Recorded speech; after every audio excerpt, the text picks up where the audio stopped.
in order to live life to the fullest.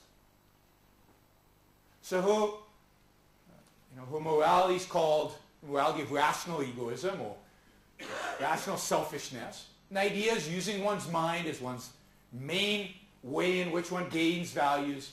The mind is the central value, reason is the central value.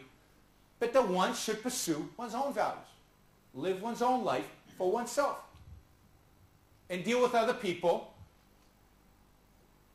as a trader, as somebody trying to get better values for oneself, like Steve Jobs, right? He wants more money, so he sells you a beautiful product that you're willing to pay more than it costs to produce. He's better off, and you're better off. Everybody's better off. Both parties pursue their own self-interest, and both parties are better off after the transaction happened. Both parties were selfish. Both parties have gained. That's how trading works.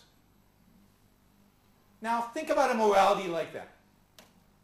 Morality where each individual is responsible for himself, for his own happiness, his own success, his own prosperity. He helps other people when he wants to help other people, when it's in his self-interest to do so. He deals with other people through the mechanism of trade. Give a value, get a greater value in return. Now, what political system or economic system is that consistent with? I mean, capitalism just falls into place when you have a morality like that. It's just a natural outcome. There's almost nothing to defend. But when people hold the self-sacrificial morality as their standard, it's hard to defend capitalism. You know, most conservatives in the United States, conservatives, right-wing people, you know, particularly the religious right, the way they defend capitalism is this. They say, look, capitalism works. It produces the goods. And yeah, we know it's not so ethical, but that's okay. You know, as the Protestants told us, the ethics is for the next life. This life, you do what you do. And that's the defense of capitalism. You know, Irving Kristol was actually a Jewish neoconservative, wrote a famous book in the 1980s. And this Irving Kristol, you guys probably don't know who he was, but he was a leading figure in the conservative movement in the United States in the 80s, a big supporter of Reagan. He had a regular column in the Wall Street Journal. So he was somebody who was considered one of the big defenders of capitalism. And he wrote a book in the 1980s called Two Cheers for Capitalism. Two. Now, when we like something a lot, how many cheers do we give it? 3. But he would only give it 2. And why would he only give it 2? Because he said, look, there's no question capitalism produces the goods, creates wealth. We're all better off for it. Physically, economically, we're much better off. It's also true that capitalism is more consistent with political freedom. And that's a good thing. We like political freedom. That's good. So capitalism is good because of those two things. But there's a problem. Capitalism is all about self-interest, greed, selfishness. And we know those are vices. We know those are not so good things. And as a consequence, I cannot give it a 3rd cheer.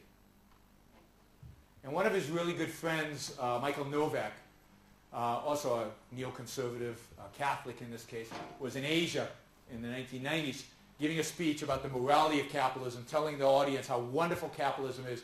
Asia should adopt capitalism. They should really, you know, this was the system. And he gave the same reasons. But the final paragraph in his speech at the end, he said, but you know what? Capitalism is not, you know, the kingdom of God on earth. It's not. It's, you know, it's what we have. It's as good as we can get. But it's about selfishness. It's about self-interest. And therefore, it's just not right. And therefore, he says in the speech, he says, my good friend Irving Kristol gave capitalism 2 cheers. He exaggerated a little bit. It only deserves 1 cheer. Now, these are the defenders of capitalism. These are the outspoken defenders of capitalism in the United States, the most well-known defenders of capitalism in the United States. All they can give capitalism is 1 or 2 cheers because of this ethical point. So, if we're to defend capitalism, if we're to defend capitalism successfully, if we're going to achieve a capitalist, we're going to achieve, I won't even say a capitalist world because that's, I think, science fiction in our lifetime. But if we're going to achieve a turn towards real greater free markets, if we're going to achieve a turn towards capitalism, but one that's sustainable, not like the Reagan and Thatcher revolution, which I think will be seen as more of a blimp than a sustainable change over time. If we're going to achieve that sustainable change, then the battle for capitalism can't just be an economic one. Because you know what? We won the economic argument years and years and years ago. The great economists that we've had in the free market camp have solved all the economic problems, all the economic challenges that the other side presented, whether it's the Austrian economist Hayek and von Mises, or whether it's, the Chicago school with Friedman and Becker and these other guys, or whether it's whatever school is today. There are plenty of them, George Mason, and all over the United States. There are good economists. There are plenty of economists that can make the argument for capitalism. The real battle is in ethics. The real battle is for a morality of self-interest. The real revolution that needs to happen in people's minds is about self-interest, advocating for self-interest, and viewing self-interest as the essence of ethics and as a virtue. Thank you all, and I'll take questions.